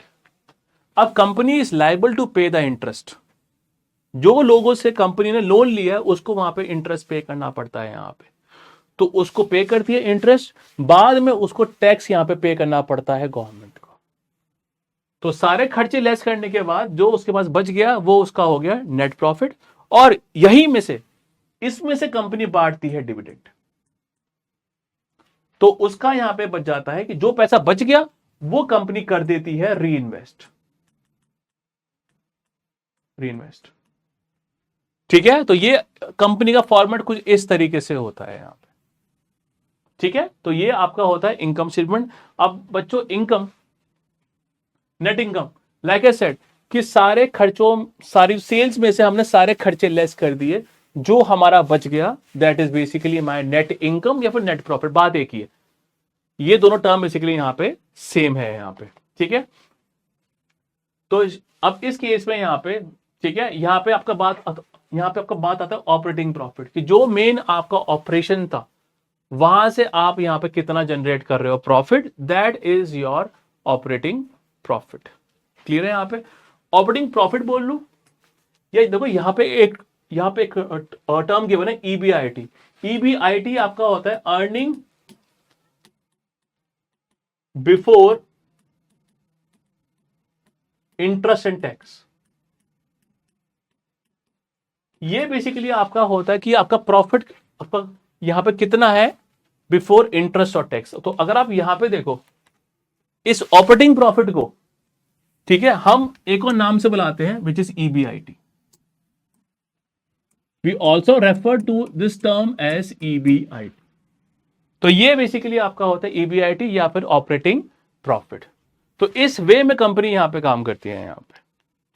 ठीक है, तो यहां पे कंपनी ने यहां पे अपने सारे इनकम और सारे यहां पे खर्चे वगैरह शो करे हैं यहां पे।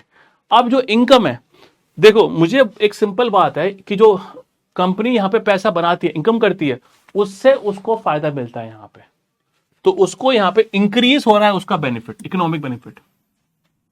तो पूरे साल में उसका यहां पे कितना उसने कमाया, मे बी। अब सी, अगर कंपनी लेट्स से माल ज्यादा बेचती है तो उससे उसके बढ़ते हैं एसेट, उससे उसके यहां पे बढ़ जाते हैं एसेट, ठीक है। तो ये बेसिकली आपका होता है इनकम, क्योंकि कंपनी ने अगर माल बेचा तो उससे पैसा आएगा, उससे वो बेसिकली अपने जो एसेट वगैरह उसमें वो उसको बेसिकली बढ़ा पाएगी यहां पे, ठीक है। या फिर कंपनी पे लेट्स से कि कंपनी ने अगर यहां पे करी इनकम करी, तो या तो बेसिकली वो बढ़ा पाएगी अपने एसेट, या फिर वो अपनी जो ऑब्लिगेशन है, जो अपनी लायबिलिटी है, उसकी पेमेंट कर पाएगी। तो ये आपकी होती है इनकम, ठीक है। तो कंपनी अपने वहां पे पूरा शो करते कि पूरे साल में उसने कहां से पैसे कितने कितने कमाए, ठीक है। और जो एक्सपेंस, यहां पे जो एक्सपेंस है वो, उसमें हमारे जो एक्सपेंस थे वो था कॉस्ट ऑफ गुड सोल्ड। उसके अलावा हमारा जो फिर हमारा एक्सपेंस था वो था ऑपरेटिंग एक्सपेंस, जो कि लाइक आई सेड कि जो आपका मेन कोर ऑपरेशन है उसके रिगार्डिंग जो आपका एक्सपेंस था। उसके अलावा आपका जो एक्सपेंस था वो था इंटरेस्ट का या फिर टैक्स का। तो कंपनी अपने सारे के सारे यहां पे अपने खर्चे वगैरह दिखाती है। अगेन जो खर्चे हैं उससे आपकी जो लायबिलिटी है वो कहीं ना कहीं बढ़ जाएगी, या फिर जो आपके एसेट है वो कहीं ना कहीं कम हो जाएंगे। तो यहां पे आपका वी कैन से कि बिकॉज ऑफ दिस खर्चा, ठीक है, कंपनी का यहां पे लायबिलिटी बढ़ जाएगा, तो या फिर जो आपके एसेट है वो कम हो जाएंगे यहां पे, ठीक है। तो इस केस में आप यहां पे कंपनी यहां पे अपने सारे एक्सपेंस वगैरह दिखाती है यहां पे, ठीक है बच्चों। यहां पे अब इसमें हमारे खर्चे कौन कौन से होते हैं, देखो कंपनी ने अगेन सेम एग्जांपल, इस पर्सन को माल बेचा 100 रुपए का, तो सेल्स यहां पे कंपनी ने करी है 100 रुपए की, लेकिन कस्टमर ने कुल कैश दिया 70 का, ठीक है। बाकी का जो फिर बाकी का 30 है कस्टमर पे करेगा नेक्स्ट ईयर। तो कस्टमर हमारा बन गया डेटर, तो he will become our debtor, कि हमको यहां पे इस पर्सन से 30 रुपए लेने हैं यहां पे। तो आपने माल यहां पे सेल करा है 100 का, और कैश आपको यहां पे मिला है सिर्फ 70 का, 30 का ये कस्टमर बाद में पे करेगा, तो ये बन गया हमारा डेटर। और देखो अब इस केस में ऐसे तो फिर ऐसे हमारे डेटर बहुत सारे होंगे, बहुत सारे लोग ऐसे होंगे कि जो कि नेक्स्ट ईयर हमको पे करने वाले हैं यहां पे, ठीक है। अब इस केस में सपोज कंपनी, अब कंपनी को पता है कि बहुत सारे लोग कई बार पेमेंट नहीं करते, तो कंपनी उसके लिए पहले ही एक यहां पे बना देती है प्रोविजन, प्रोविजन फॉर डेटर्स। मतलब कि ये लोगों ने अब तक डिफॉल्ट नहीं करा है, लेकिन हम बेसिकली एडवांस में बना रहे हैं कि लेट्स से 2 रुपए तो बंदा वहां पे डिफॉल्ट खरीदेगा। कस्टमर ने मेरा 30 रुपए देना था, मैं तो फिर मैं इसमें पहले ही मैं इसमें एक मैं पहले सेफ्टी के लिए यहां पे बना रहा हूं प्रोविजन कि 2 रुपए तो कस्टमर पक्का पैसा नहीं देगा। तो मैं जो अपने डेटर्स रिपोर्ट करता हूं वो मैं शो करता हूं 30 - 2 दैट इज 28। अगेन मैं ये बात दोबारा रिपीट कर रहा हूं कि जो ये डेटर्स था इसने अभी डिफॉल्ट नहीं करा है, लेकिन मैं ये पास्ट के बेसिस पे मैं ये मान के चल रहा हूं कि बहुत सारे डेटर्स पैसा नहीं देते। तो बेस्ड ऑन माय एक्सपीरियंस मैंने एक पहले ही यहां पे अपना खर्चा दिखा दिया, इवन दो वो अभी डिफॉल्ट नहीं हुआ है। लेकिन यहां पे हमारा आता है मैचिंग प्रिंसिपल, इस केस में हमारा आता है मैचिंग प्रिंसिपल। ये क्या बोलता है, जिस साल आप अपना सेल्स दिखा रहे हो उसी केस में आप अपना प्रोविजन भी दिखा दो कि बहुत सारे लोग पैसा नहीं देंगे।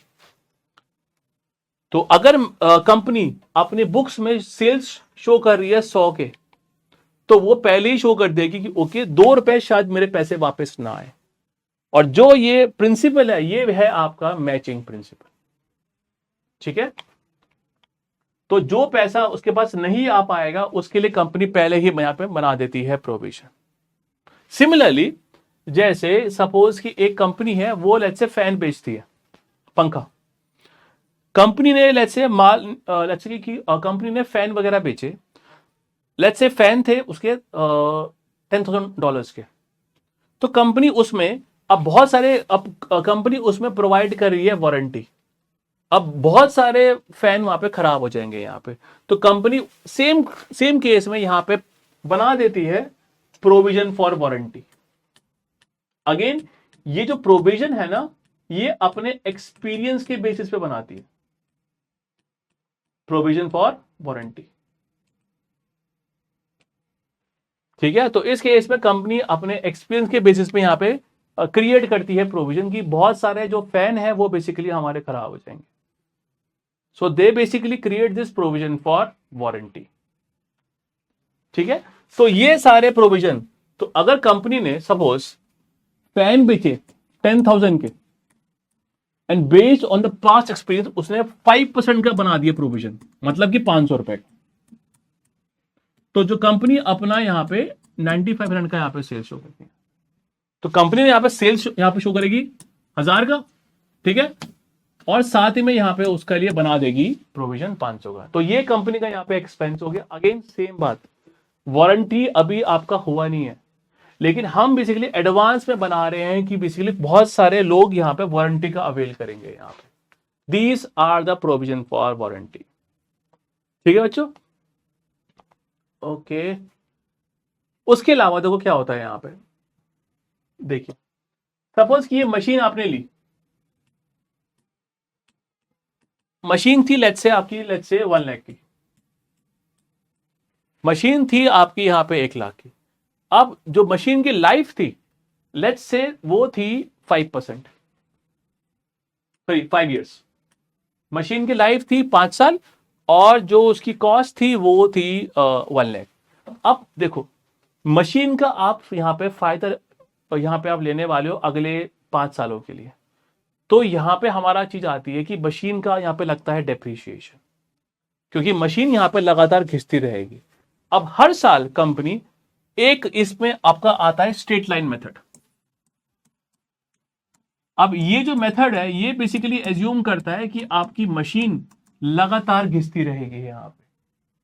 अब इस केस में आपकी मशीन थी 1 लाख की और ये चलेगी 5 साल, तो हम हर साल इस पे 20,000 का डेप्रिसिएशन चार्ज करेंगे। मतलब कि हम इसको यहां पे इसको 20,000 को हर साल अपने खर्चे में शो करेंगे, क्योंकि मशीन से मुझे यहां पे फायदा मिलने वाला है अगले 5 सालों के लिए। तो जो उसकी कॉस्ट है उसको भी मैं दिखाता हूं धीरे धीरे करके। तो ये बेसिकली आपका होता है डेप्रिसिएशन, कि मशीन मेरी की जो मशीन है वो मेरी यहां पे लगातार घिस रही है यहां पे, तो उसकी वैल्यू को मैं दिखा रहा हूं धीरे धीरे। That is your amount of depreciation. ठीक है, तो कंपनी यहां पे सारी यहां पे जानकारी यहां पे प्रोवाइड करती है कि यहां पे कितना उसका था डेप्रिसिएशन वगैरह यहां पे। ठीक है, तो देखो बच्चों ये देखो ये है फॉर्मूला निकालने का। अगर आप ये देखो, ये है बेसिकली आपकी जो मशीन की वैल्यू बच गई उसकी लाइफ के खत्म होने के बाद, मतलब कि उसकी कबाड़ की वैल्यू। तो अगर मैं इसको चेंज करूं, मेरा फॉर्मूला है cost minus salvage value upon life. ये मेरा फॉर्मूला है। सपोज कॉस्ट थी मेरी 1 लाख, ये लेट्स से है 0, मतलब कि 5 साल के बाद में मशीन की कोई वैल्यू नहीं बचेगी, डिवाइडेड बाय द उसकी लाइफ 5। तो इस केस में हमारा हर साल का डेप्रिसिएशन हो गया 20,000। तो कंपनी यहां पे अपने खर्चों वगैरह को यहां पे शो करती है हर साल। तो ये है आपका अमाउंट ऑफ डेप्रिसिएशन। तो cost minus salvage value upon life. Company अपनी बुक्स में हर साल इतना का यहां पे एक्सपेंस शो करने वाली है यहां पे। ओके, तो देखो सेम यहां पे given example 1 lakh minus 0 upon 5, तो 20,000 का कंपनी यहां पे every year the company will depreciate the machine. Company ये एज्यूम कर रही है कि हर साल आपकी मशीन घिसती रहेगी बराबर बराबर। लेकिन कई बार क्या होता है, सपोज कि हमारी कार है, हमारी कार स्टार्टिंग में काफी ज्यादा घिसती है, बाद में उसकी वैल्यू इतनी नहीं गिरती। जैसी मैंने कार ली पहले साल में उसकी वैल्यू बहुत ज्यादा गिर जाती है। तो यहां पे आपका एक और आता है मेथड, एक्सेलरेटेड डेप्रिसिएशन। इसकी जो कंप्यूटेशन है वो हम क्लास में करेंगे एफएसए की, बट जस्ट ए ब्रीफ। इस केस में आपका डेप्रिसिएशन स्टार्टिंग में काफी ज्यादा है। सपोज कि मैंने कहा यहां पे जो स्टार्टिंग में डेप्रिसिएशन लग रहा है पहले साल, लेट्स से पहले साल, दूसरा, तीसरा, चौथा, पांचवा, फर्स्ट ईयर जो हम चार्ज कर रहे हैं डेप्रिसिएशन, लेट्स से कि वो है 40,000, सेकेंड ईयर 30,000, ठीक है, थर्ड ईयर 20,000, और फिर आपका 10 और 10। तो अगर आप चेक करो यहां पे स्टार्टिंग में जो डेप्रिसिएशन है वो काफी ज्यादा है, बाद में कम है। अब इस केस में कंपनी पे चॉइस होती है कि वो कौन सा मेथड चूज करना चाहते हैं, स्ट्रेट लाइन या फिर ये वाला एक्सेलरेटेड। तो यहां पे जो आपका मशीन का जो खर्चा है उसको आप यहां पे शो कर रहे हो धीरे धीरे करके यहां पे,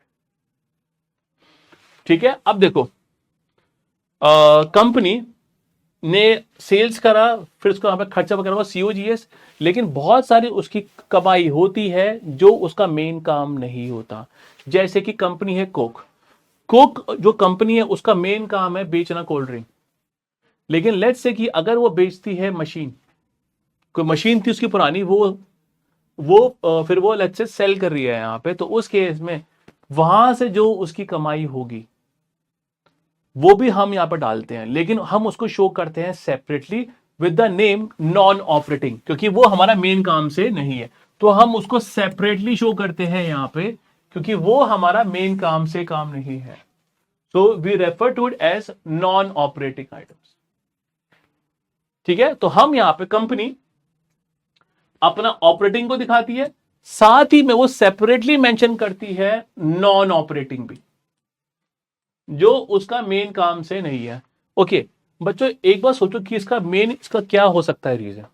द रीजन बीइंग कि ऐसा ना हो कि कोक कंपनी प्रॉफिट बना रही हो, लेकिन वो प्रॉफिट बना रही हो अपनी मशीनें बेच के, कोल्ड ड्रिंक लेट्स से कि वो बेच नहीं पा रही, ये मुझे नहीं चाहिए।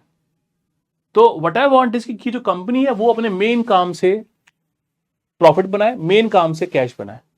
तो अगर वो बेसिकली साइड बिजनेस से अगर वो लेट्स से काम कर रही है जो कि लंबे समय तक कंटिन्यू नहीं रह पाएगा, एट दी एंड कंपनी की जो मशीन है वो तो बेसिकली उसकी खत्म हो ही जाएगी। तो हम बोलते हैं कि ओके, आप जो आपका मेन काम नहीं है उसका भी जो आपका प्रॉफिट है उसको आप सेपरेटली दिखाओ।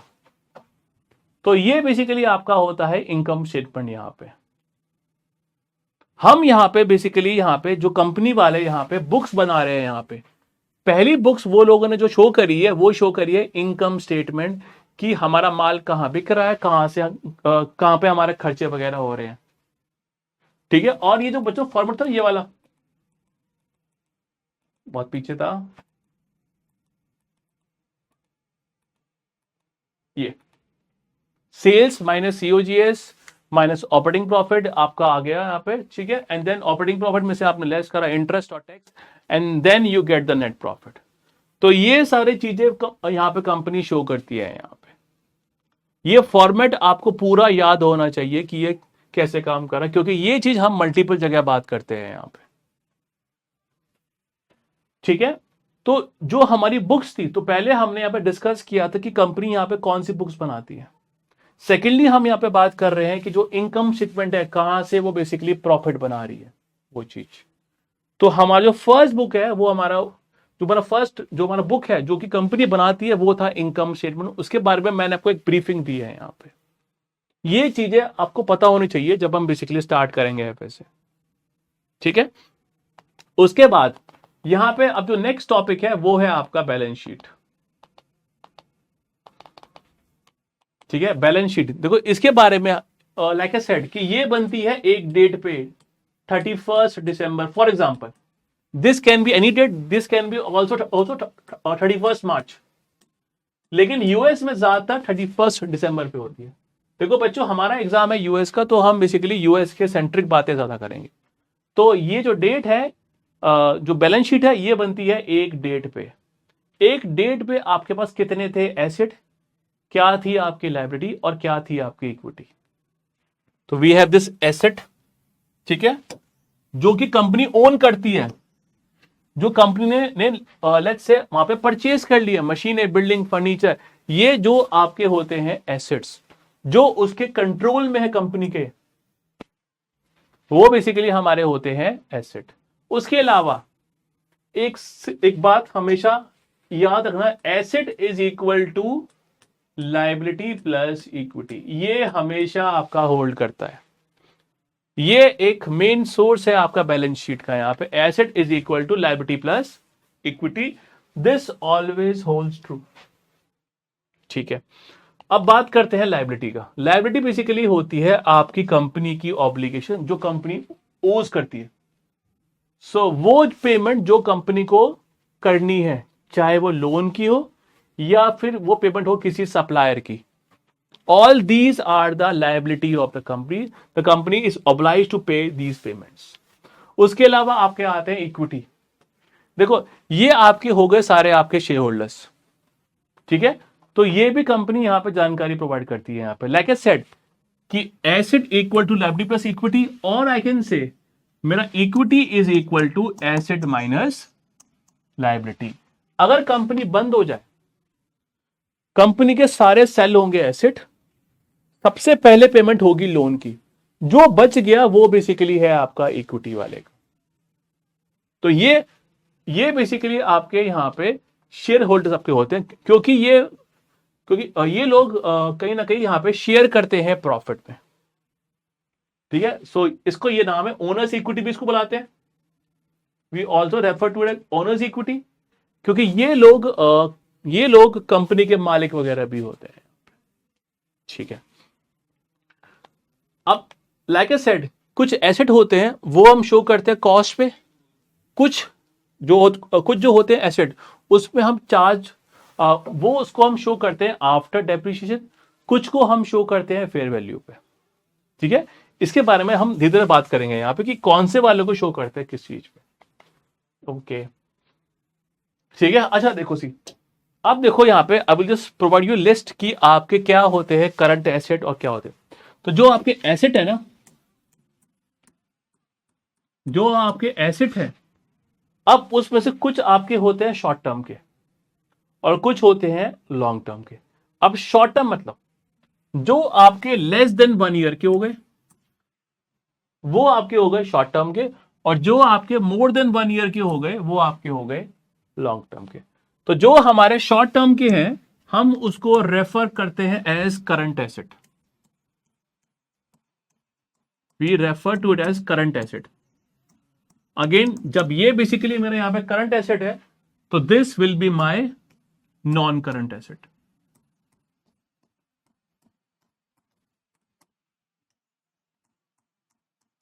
तो यहां पे बेसिकली आपके आते हैं करंट और नॉन करंट। तो जो आपके शॉर्ट टर्म के हैं वो आपके हो गए करंट, और जो आपके लॉन्ग टर्म के हैं वो आपके हो गए नॉन करंट। फॉर एग्जाम्पल जो करंट में बेसिकली हमारे पास आ गया कैश, जो कंपनी के पास कैश रखा है, जो कंपनी में कैश रखा है वो आपका हो गया शॉर्ट टर्म का। उसके अलावा अगर कंपनी ने किसी दूसरी कंपनी के शेयर परचेज कर रखे हैं वो भी हमारा पार्ट होता है करंट एसेट का। अगर वो शेयर परचेज कर रखे हैं शॉर्ट टर्म के लिए तो उसको हम नाम देते हैं मार्केटेबल सिक्योरिटीज, मार्केटेबल सिक्योरिटीज।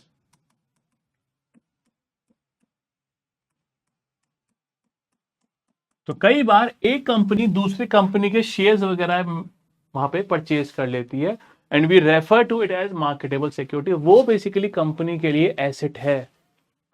तो कैश और सेकंड आपका मार्केटेबल सिक्योरिटी। जो थर्ड है, जो लोगों से कंपनी ने पैसे लेने हैं जो कि आपके होते हैं डेटर्स,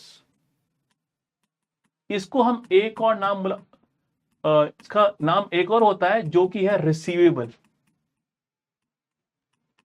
तो ये बेसिकली आपके होते हैं आपके डेटर्स या फिर अकाउंट रिसीवेबल, जो लोगों से कंपनी को यहां पे पैसे लेने हैं ये फिर यहां पे आपके आ गए। So cash, marketable securities, and third पे बेसिकली आपका आ रहा है डेटर्स। फोर्थ पे अगर मैं बात करूं यहां पे इन्वेंट्री। बच्चों इन्वेंट्री क्या होता है कि कंपनी ने माल बना दिया लेकिन लेट्स से कि वो इस पूरे साल में बेच नहीं पाए। फॉर एग्जाम्पल कंपनी ने 50 माल बनाए जिसमें से 40 बेच दिया। पूरे साल में कंपनी ने 50 माल बनाया, 40 बिक गया, जो नहीं बिका विच इज 10। ये आपका होता है इन्वेंट्री। और जो 40 का माल बेच दिया उसकी जो कॉस्ट थी we refer to it as COGS, cost of good sold. तो इस वे में कंपनी की जो इन्वेंट्री है वो बेसिकली उसका पार्ट होती है करंट एसेट का, that is part of their asset. तो ये जो इन्वेंट्री बेसिकली आपके यहां पे these are your short term asset, जो कि हम नाम देते हैं करंट एसेट का। सिमिलरली जो आपकी नॉन करंट है, these are building, machine, land, furniture, these are basically your non-current. So land, building, machine, furniture, these are basically your non-current. तो जो आपके एसेट लंबा चलने वाले हैं एक साल से ऊपर, these are your non-current asset. उसके अलावा कुछ और आपके होते हैं एसेट, जैसे कि पेटेंट। सपोज कि मैंने यहां पे कि लेट्स से कि मेरी कंपनी ने दवाई बना दी कोविड की और मैंने उसका पेटेंट करवा लिया। ट्रेडमार्क, कई बार आपने देखा होगा कि कई बार कंपनी के नाम के आगे यहां पे लिखा होता है TM, ट्रेडमार्क, कि जो उसका लोगो बेसिकली आप यहां पे कॉपी नहीं कर सकते बिना उसकी परमिशन के। सो पेटेंट, ट्रेडमार्क, ये भी बेसिकली हमारे होते हैं नॉन करंट एसेट, क्योंकि इसका भी फायदा हमें मिलने वाला है अगले कई सालों के लिए। तो बच्चों ये लिस्ट वगैरह एक बार कॉपी कर लेना। Cash, marketable securities, debtors, inventory, ये हमारे हो गए शॉर्ट टर्म एसेट, यानी कि हमारे हो गए करंट एसेट, और ये हमारे हो गए non current asset, land, building, furniture. Obviously building furniture पे हम चार्ज करते हैं डेप्रीशिएशन, लैंड पे हम चार्ज नहीं करते डेप्रीशिएशन। लैंड की वैल्यू हम बेसिकली बोलते हैं कि वो नहीं घिसेगी, लेकिन बिल्डिंग की वैल्यू यहां पे कहीं ना कहीं घिस जाएगी यहां पे। ठीक है, तो ये आपके होते हैं एसेट वगैरह यहां पे। ओके, लायबिलिटी, देखो जिस तरीके से आपके जो एसेट हैं वो होते हैं शॉर्ट टर्म और लॉन्ग टर्म, उसी वे में आपकी होती है लायबिलिटी, विच इज करंट और नॉन करंट।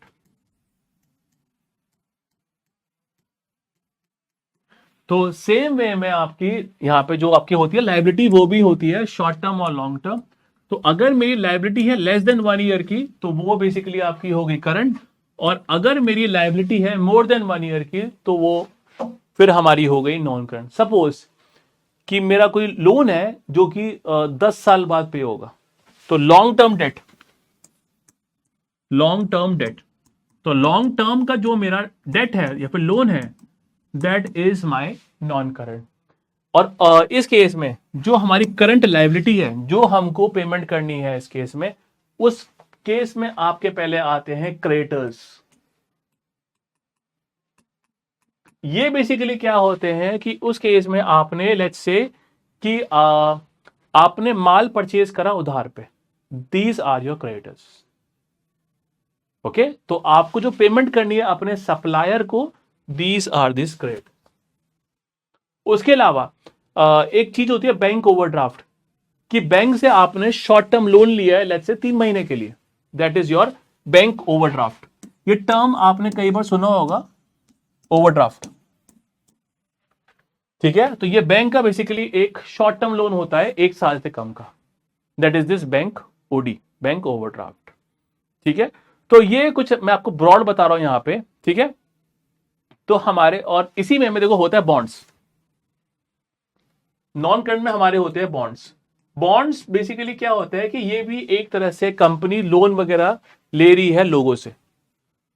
तो एक तो आपका लॉन्ग टर्म डेट, ये बेसिकली आपका लोन हो गया बैंक का, जो बैंक से आपने लोन लिया है, और जो बॉन्ड हो गया कि ये इस केस में आपने लोन लिया है पब्लिक से, और पब्लिक को आप बेसिकली बॉन्ड वगैरह आपने दिया है। Okay, let's talk about bond, बात करते हैं बॉन्ड के बारे में। सो कंपनी है, कंपनी ने ये बॉन्ड बेचा इन लोगों को, तो कंपनी ने ये लोगों को बॉन्ड वगैरह सेल करा, ठीक है। अब इस केस में सपोज 970 का बॉन्ड परचेज किया इन लोगों ने, तो ये लोगों ने आज 970 रुपीज दिए कंपनी को। अब कंपनी यहां पे हर साल इंटरेस्ट पे करेगी, मान लो 50 रुपए, और बाद में आपके पैसे वापस कर देगी। तो ये बॉन्ड कुछ ऐसे काम करता है यहां पे। चलो लेट्स मेक इट 1000, तो आपने 1000 रुपए दिए कंपनी को, तो ये लोगों ने यहां पे 1000 रुपए दिए कंपनी को। कंपनी ये इसके बदले में हर साल इंटरेस्ट देगी, ब्याज देगी, और एंड में आपका पैसा वापस कर देगी। तो ये फिर आपका होता है बॉन्ड। बॉन्ड बेसिकली इस तरीके से काम करता है यहां पे, ठीक है। तो बॉन्ड वगैरह भी बेसिकली, अगर मेरा बॉन्ड है 5 साल का, 10 साल का, तो दैट इज नॉन करंट, और अगर मेरा लेट्स से कुछ लोन है शॉर्ट टर्म का, दैट इज करंट, ठीक है। उसके अलावा like I said it multiple time कि जो इक्विटी है एसेट में से अगर मैं लायबिलिटी को लेस कर दूं, तो फिर जो मेरा बच जाता है वो बेसिकली हमारा होता है इक्विटी, ठीक है। तो इस तरीके से आपका यहां पे ये एक आपका स्ट्रक्चर है। तो ये था आपका करंट लायबिलिटी। तो जो भी आपकी ऑब्लिगेशन है विद इन 12 मंथ, वो है आपकी यहां पे करंट लायबिलिटी। उसके अलावा अगर लेट्स से सपोज कि यार मेरे पास वेजेस थी, ठीक है, तो स्टाफ को मैंने लेट्स से कि स्टाफ की मैंने सैलरी पे नहीं करी, these are my accrued expense, outstanding expense. वो खर्चे जो मुझे पे करने थे लेकिन मैं उसको पे नहीं कर पाया, इसको बच्चों नाम देते हैं एक्रूड या फिर आउटस्टैंडिंग, कि ये मेरे पेंडिंग खर्चे। सो एक्रूड या फिर एक और वर्ड बुलाते हैं आउटस्टैंडिंग, आउटस्टैंडिंग एक्सपेंस। तो जो खर्चे मेरे पेंडिंग है, अब ये भी मेरी हो गई लायबिलिटी, लेकिन ये लायबिलिटी मेरी हो गई शॉर्ट टर्म की, that is my current liability, ठीक है।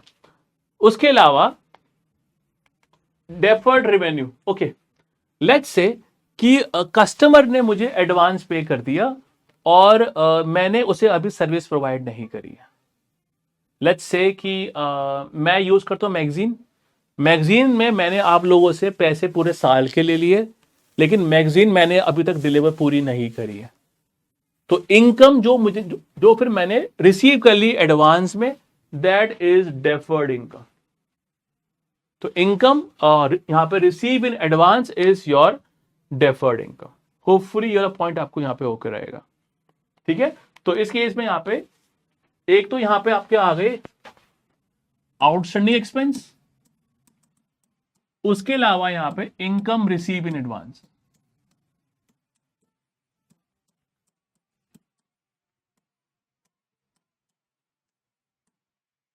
तो ये आपका हो गया योर करंट लायबिलिटी। तो इस वे में बेसिकली यहां पे काम करता है, ठीक है। तो करंट और नॉन करंट, और जो हमारा इक्विटी था वो बेसिकली आपका हो गया asset minus your obligation liability. So इस केस में यहां पे ये फिर आपका हो गया इक्विटी, जो कि हम बुलाते हैं ओनरशिप क्लेम। और नॉन करंट में बेसिकली हमारा आ गया प्रॉपर्टी प्लांट, ये हमारा हो गया नॉन करंट।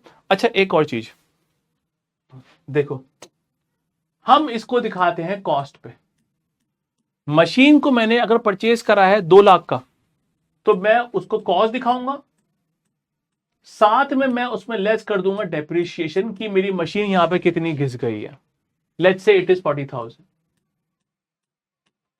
तो जो नेट है 160, हम मशीन को इस पे शो करते हैं यहां पे, which was known as your amortise cost.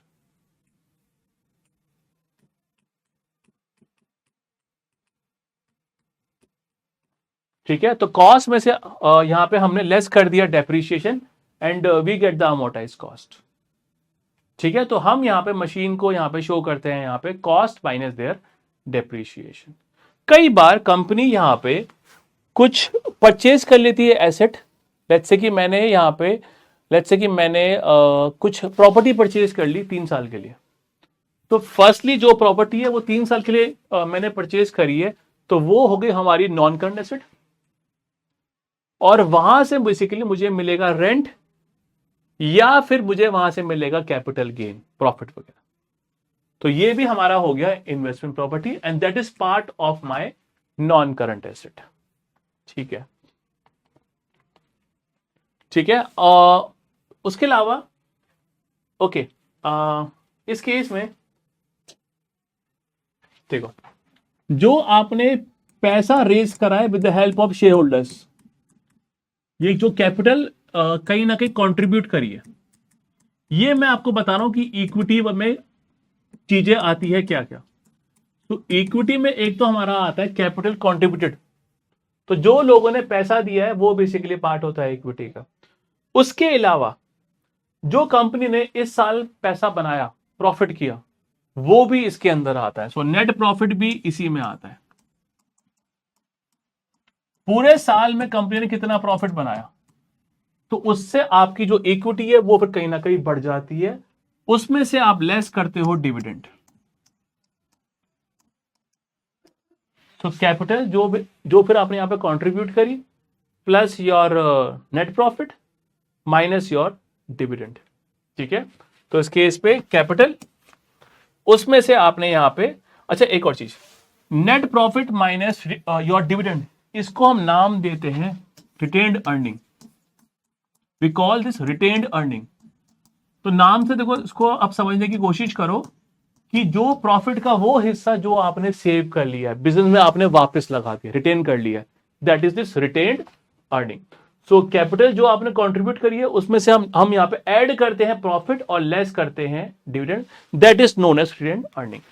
अब इस केस में कंपनी यहां पे कई बार पैसा रेज करती है with the help of preference share as well.